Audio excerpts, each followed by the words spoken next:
beautiful project we had to make a film of Luiz, who's a concert pianist and is still performing and teaching full-time, even if he's 77. And he's still got a job at the University of Hartford in Connecticut, USA. And he continues to concertize and perform maybe 10 to 15 concerts a year, sometimes 20 concerts a year.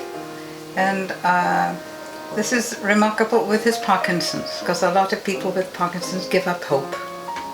And we were fortunate to discover a really nice neurologist who suggested he would do this operation, which is called the deep brain stimulation.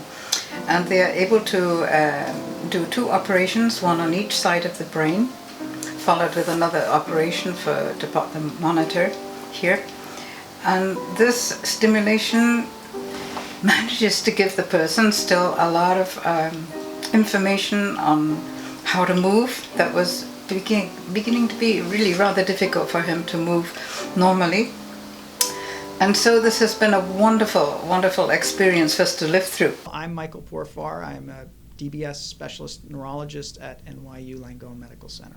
I'm Alon Mogilner. I'm a neurosurgeon specializing in DBS surgery at NYU Langone Medical Center. You know, there are really 3 parts of this. There's the preoperative part where you have to assess, is this patient a good candidate? Because a lot of it is choosing the people who are going to do well. I mean, it's not everybody with Parkinson's that should get DBS. So that's a group decision, both medically and surgically. Then there's being in the operating room together, making sure that we're putting the electrodes in the best place. I'm there to help Dr. Mogilner certainly do that. As the surgeon, he does that. And then afterwards is the post-operative management, the medicines, the stimulation, of course, making sure everything is healed properly. So really is a continuum, neurology, neurosurgery, and other support that goes into making it successful. More and more physicians, neurologists are training in how to take care of the devices, where it used to be some of them would look at it and run away, and now at least they understand what to do, and at least if they don't have the detailed expertise, they'll know enough about it to do what they can do and perhaps send you to someone else if they're uncomfortable. But it's gotten much more common with physicians.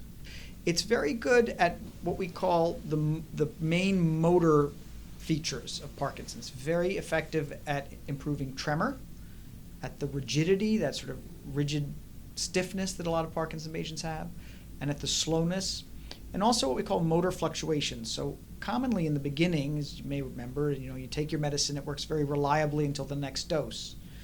But often by 5 years, 7 years, 10 years, the medicines are much more up and down. And DBS tends to help kind of ease those transitions a little bit. It's not a cure. It doesn't make everything go away.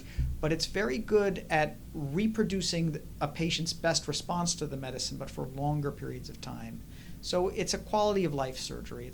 The threshold for pursuing something like this is higher when you are used to a very high level of function in a given sphere that is affected by Parkinson's. So, architects or musicians certainly, that really require a great deal of dexterity and are acutely aware of it dropping, I think are more inclined to pursue this sooner than somebody who maybe is just not necessarily as active and not quite as affected by the ups and downs of the medicine. So a lot of times we've seen, not just with Parkinson's, but essential tremor, which is a tremor disorder, patients who are relatively mild, but because they're musicians, it's not acceptable. They need to be better than that. And so they've undergone the procedure, I think, sometimes at a slightly earlier step than a non-musician may have done. There are a lot of advances going on, so I think that particularly for DBS, the latest research advances, so to speak, are in newer systems, such as the pacemaker devices. There probably over the next 5 to 10 years will be some advances in pacemaker technology. So if you look at someone who has a pacemaker for their heart, it's a little bit different than this, in that one can actually record the heart's activity and change what it delivers. That's called responsive stimulation or closed loop. Right now, the DBS is just sending one way. Dr. Porfar, whoever programs it, and it stays on. People believe that if the device can record the brain activity and measure it, it may be able to do even better. One of the nice things about doing this for 15 years with the same person and having such a big number of patients who've gone through it we almost sometimes feel like matchmakers, because we usually do have somebody else with a very similar story, whether it's golf or whether it's music or, raising children, getting them out the door at a certain point in their lives, that we can try to have them talk about what their experience is, because we can talk all day long about this is what DBS doesn't do, but we're not living it in the same way. So I think connecting and sharing your stories is a huge part of DBS becoming more understood. I mean, nobody wants to have brain surgery, right? But once you understand what it can do and how it can change things, I think people, when they hear it from another patient, are much more responsive and open to it. It's a special thing to be a part of this world in DBS, because it really does, when it works as we hope it works, it really does, I think, have a profound impact, and it's very special to be a part of that. We have been really very happy with the hospital for special care, because Luis goes there for therapy, physical therapy, and now following his stroke he goes there also for occupational therapy, because he has problems with his vision, and the staff there are absolutely wonderful. One of the wonderful things about this hospital is they have a grand piano, and the grand piano is in the entrance of the hospital, so there's another program of volunteers who come and perform for the patients that are coming in and out, and the neurologist, Dr. Simmons, is able to test sometimes Luis playing at the piano with more stimulation or less stimulation.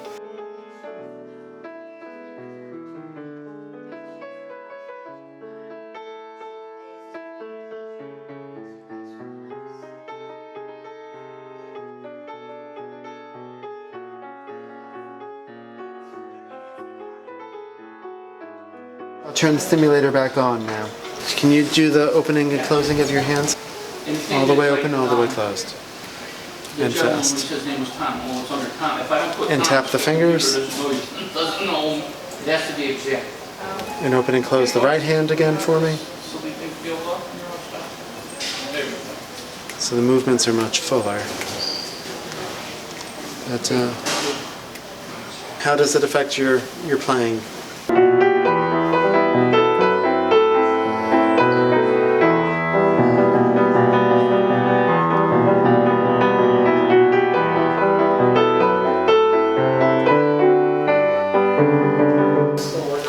Okay, try the tango.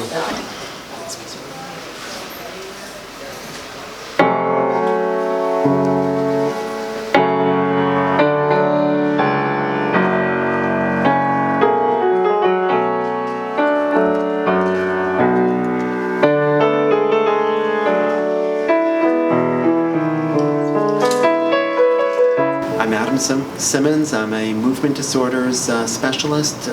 That's a specialty within neurology, and I work at the Hospital for Special Care in New Britain. When I met Luis, he had already been diagnosed with Parkinson's. He was having more difficulty already with the medications not lasting through the day, so that he used to get and still got a very good effect from taking his medications, where his movement really freed up and felt significantly better, but that just wasn't lasting. A lot of times when people are having these sort of fluctuations of feeling well, crashing, feeling well, crashing, that they end up starting to plan, events around when they know they're going to feel well, but with the concerts, that wasn't really so much of an option all the time. We instead tried to work to find ways that you could augment the medications to help facilitate that better. At some points, I believe he was taking medication every 2.5 hours, and still having a lot of times where he had too much or too little. When people respond really well to the medication, but are still having fluctuations like that, that's when deep brain stimulation can sometimes be extremely helpful. And that certainly, Luis definitely fit that profile. So we started to work him up to see if he would be a good candidate for that. Eventually ended up down in New York, where they did the surgery, and it was extremely helpful for him. eventually, once he had both sides done, came in for that initial programming where we just took a look at how the stimulator was working and checked to see which contact points on the electrode worked best in terms of controlling the symptoms, freeing up some of the rigidity in his hands, helping improve the dexterity in his hands, and in particular, especially to some degree, reducing the tremors as well. But yes, without the stimulation versus with the stimulation, there was just, to me, it sounded like there's just so much more freedom to put his expression into the music, and that his hands move much more fluidly. Yeah, this procedure has definitely been done on some musicians in the past. I've seen even some videos of people bringing in a guitar or a fiddle into the operating room and using that to help the surgeons make sure that they're in exactly the right place for the best stimulation. But fortunately, the areas that we know help with dexterity and movement should help with the playing as well. I've always been amazed though too at how even when Luis cannot move well necessarily with hand movements in the office, how much that changes when he sits down in front of the piano. Yes. And that they're just, to me, still a lot to be understood in terms of how there are different pathways within the brain that can control movement, and music utilizes other pathways mostly. I think for people too, music becomes almost part of language as well. It's a way of expression, and that's often very different than just hand movements, Yes. And I think it depends, like you said, on how much people have learned over the years to necessarily express themselves through music. I think someone who just dabbles in it may not necessarily always have the same effect as someone who has spent a lifetime expressing themselves through music. There was a time some years back when it was an unfortunate coincidence. My husband took the wrong kind of medication and he became paraplegic, and took him almost 3 months before he could walk. And finally, after many visiting nurses coming to the home, one of them said she liked the piano, and I suggested, well, why don't we try to get him to the piano upstairs and maybe he could play something. And from that moment that he sat at the piano and tried to play a little bit, even though his limbs weren't working, he couldn't walk, he could talk, he was perfectly awake and conscious of everything. But it was really only since he sat at the piano and trying to make music that within 1 week, 2 weeks, he was walking. My name is Yolanda Pena. I've been a physician for 50 years, a neurologist for about 35 or 40 years, and I love what I do. Parkinson's disease is a degenerative disease of the brain. Degenerative meaning something within the brain is wearing out. And this particular medicine that he took and is currently taking, called carbidopa, is the essential medicine to replace what is being worn out. After the first visit, I realized that he needed a different type of medication regime. And that's what we did, and he flourished incredibly well and quickly. For the next few years, he was very, very able to perform his music in various audiences around the world, give his classes, and led a very busy schedule.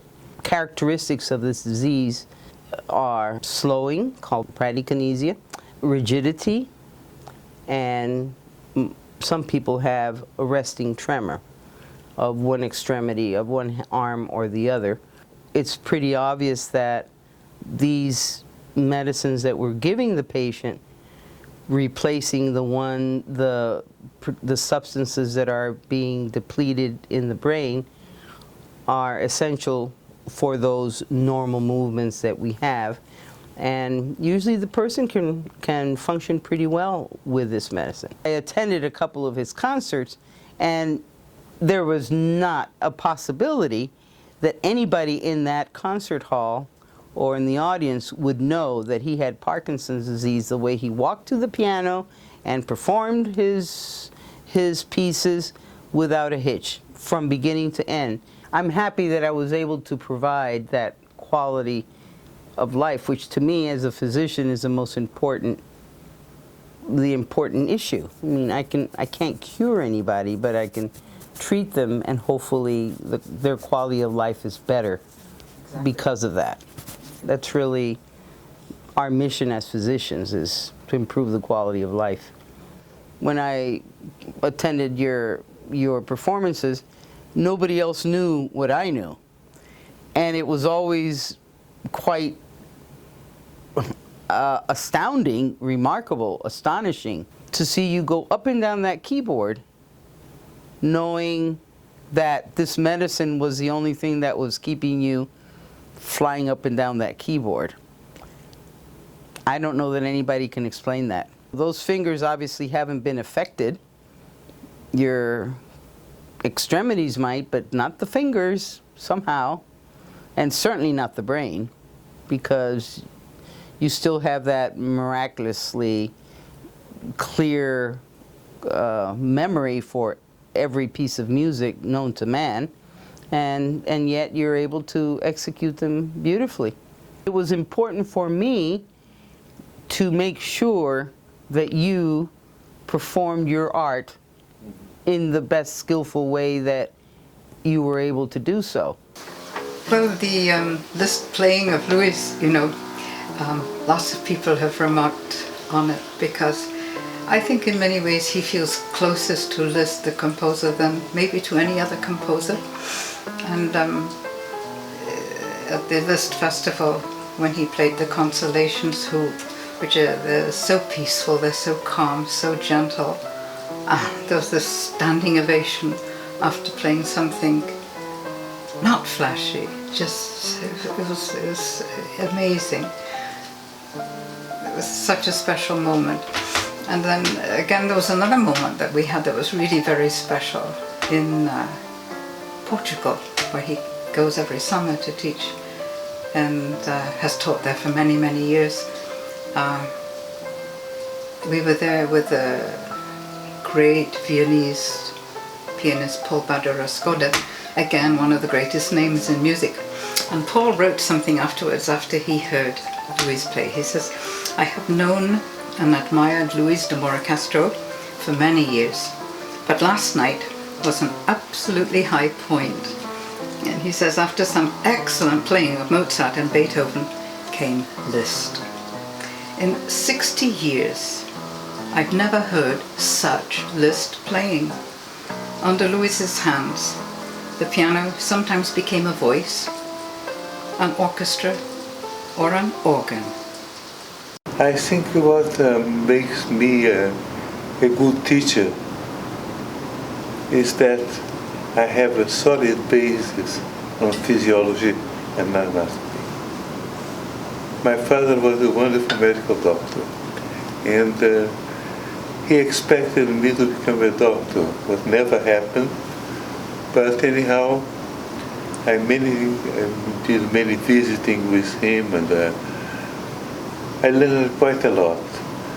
And then I found in Hungary, when I got a scholarship to go to Hungary, I found a teacher called Joseph Gatt, who was like a magician. At the contrary, he could solve almost any problem, and immediately, and in a durable way, and in a flexible way, because it is really reasonably easy to teach somebody to be like a dead leaf. But the point is that we want to see these people moving. The number of people affected is amazing. Some of the most well-known pianists, like Leon Fleischer, has had tendinitis now for 10 years.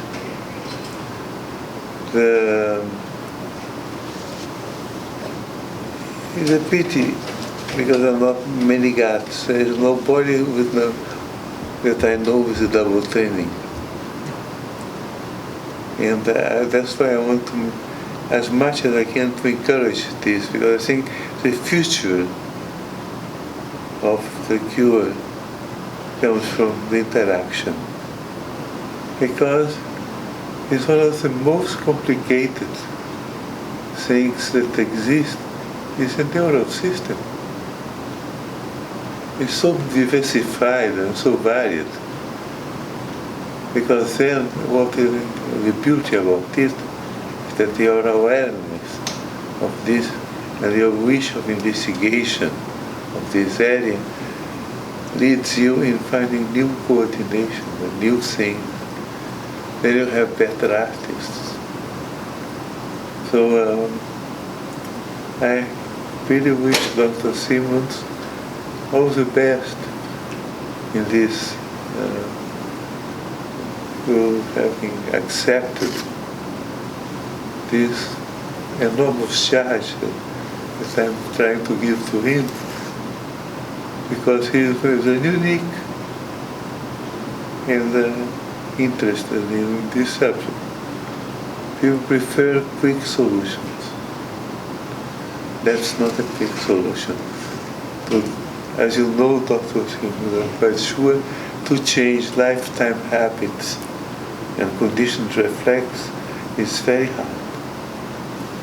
It requires a tremendous will, power to do it.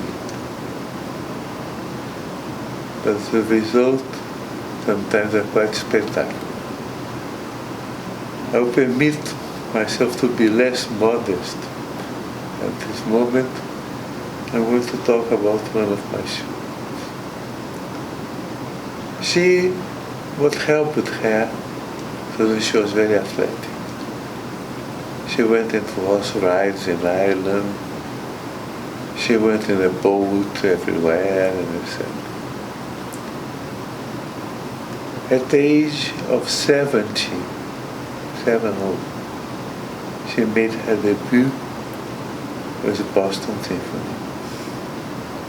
She learned the concerto, one of the most difficult in literature, at age 70. I was myself very amazed, because it was like that. She came, she had a level of playing a high-end sonata.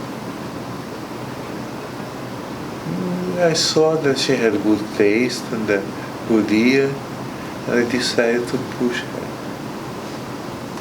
I began to push the limits.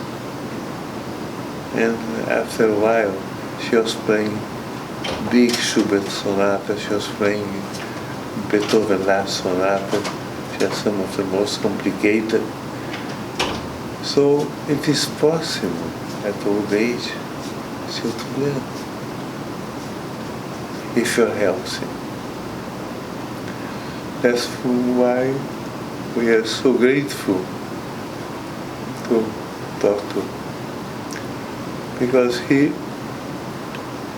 obviously is so dedicated to my general health, who is permitting me to extend my playing period.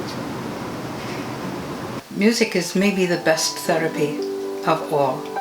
And that even if you are not a musician, using music, you can access different areas in the brain that will help you really forget about certain things, but feel so much more that is of value for everyone. And it doesn't really matter if you don't play very much. You could play very, very little. But I am convinced that music is one of the key things for therapy.